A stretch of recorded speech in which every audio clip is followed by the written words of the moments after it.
Beberapa waktu lalu, setahun lalu, di bulan kayak gini nih, saya pergi ke Jepang. Ngapain Ustazah? Menurutmu? Jadi TKW ya Ustazah?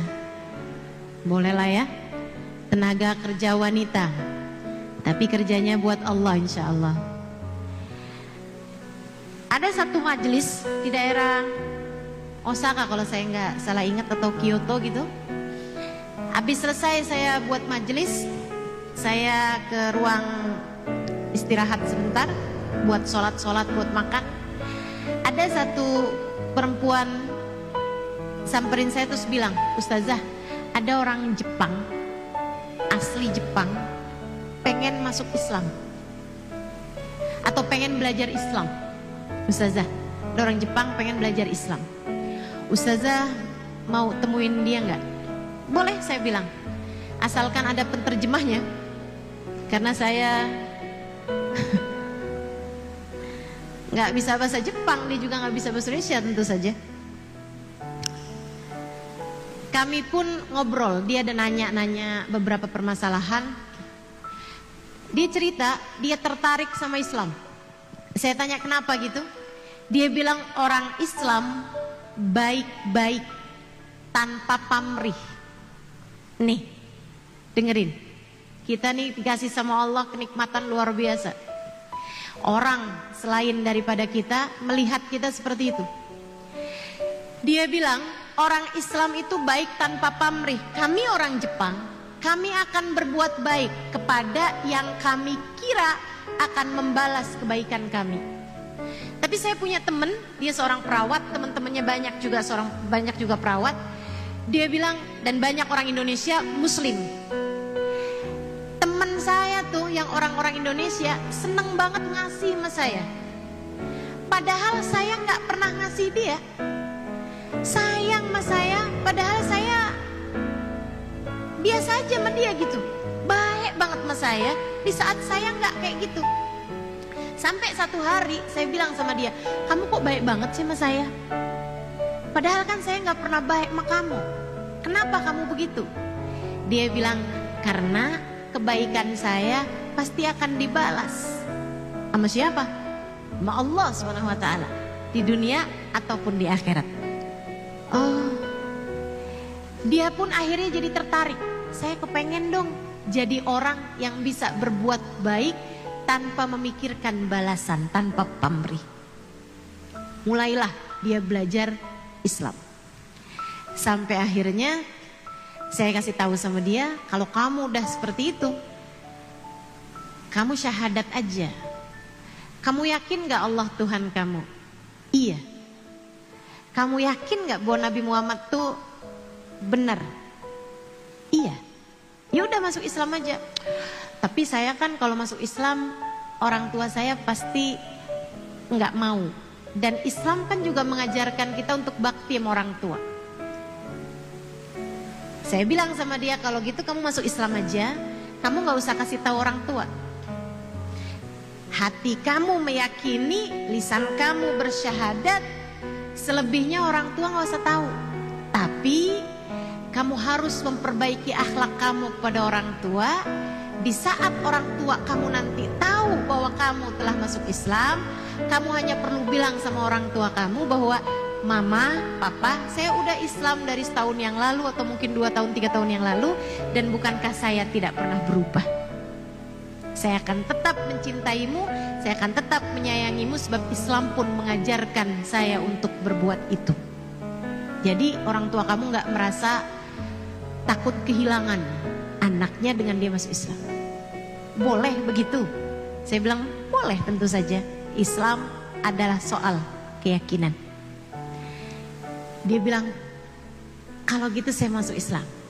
Ayo saya talqin syahadat. Dia bilang gak mau saya. Kenapa gitu? Karena saya udah janji sama teman-teman saya, kalau satu hari nanti saya syahadat, saya mau di depan mereka, teman-teman saya yang Islam itu, dan mereka sekarang gak lagi barengan sama saya. Saya bilang sama dia, gak apa-apa kamu syahadat sekarang, nanti di hadapan kamu, teman-teman kamu juga syahadat kembali. Boleh begitu? Saya bilang boleh, tentu saja. Dia pun akhirnya saya talkinkan syahadat. Yang saya mau ceritakan sama kamu, dengan mata kepala saya sendiri, dengan kedua mata kepala saya sendiri. Abis saya syahadatin, anak ini lompat-lompat. Kesenangan, kegirangan yang luar biasa. Bahagianya dia itu sampai bikin dia tuh lompat-lompat. Padahal anaknya asalnya tuh kayak kalem banget gitu. Saya sampai ngelihatnya, subhanallah, rahmat Allah ketika turun di hati seorang hamba, hidayah Allah ketika turun di hati seorang hamba, rasa bahagianya luar biasa. Sampai bisa bikin anak kalem kayak begitu kegirangan, sampai lompat-lompat, teman-teman. Kamu nggak tahu aja betapa besarnya nikmat dan karunia yang telah Allah berikan padamu. Di saat yang lain-lain sibuk hanya urusan dunia, kamu tetap paham bahwa sesudah kehidupan dunia akan ada kehidupan akhirat yang jauh lebih panjang daripada kehidupan dunia ini.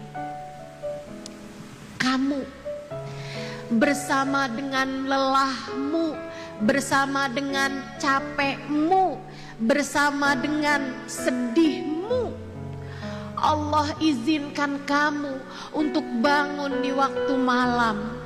Kemudian kamu mengerjakan sholat, membenamkan wajahmu di dalam sujud-sujud panjangmu, dan kamu berkata, ya Allah, ya Allah, ya Allah.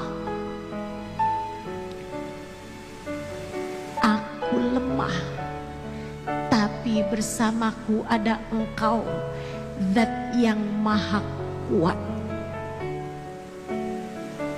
Karenanya aku tak pernah takut, sebab lemahku akan Engkau kuatkan. Ya Allah, aku hina, tapi aku tak takut, sebab bersamaku ada Engkau, Zat yang maha mulia. Ya Allah, muliakanlah aku dengan kemuliaan-Mu. Ya Allah, aku miskin, tapi aku tak takut, sebab bersamaku ada Engkau, Zat yang maha kaya. Cukupkanlah aku dengan kekayaan dari-Mu ya Allah, membuatku tak pernah berharap dari siapapun selain-Mu. Ya Allah, aku sedih, aku ditinggalkan, akan tetapi aku tak takut, sebab bersamaku ada Engkau ya Allah, yang senantiasa membersamai. Ya Allah, meski sesiapapun meninggalkanku, Engkau satu ya Allah, jangan pernah tinggalkan aku. Betapa nikmatnya menjadi seorang hamba. Dan apa yang membuatmu tidak mampu, tidak bersyukur atas hal itu?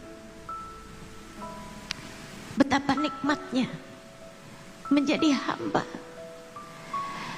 Kamu kalau ngeluh mulu, berkeluh kesah mulu, nggak malu apa? Allah sudah memilihmu untuk menjadi hambanya. Jadilah hamba yang bersyukur. Kenikmatan yang Allah Subhanahu wa taala berikan kepadamu tidak layak untuk kamu tinggalkan. hilangkan syukurmu atas hal tersebut.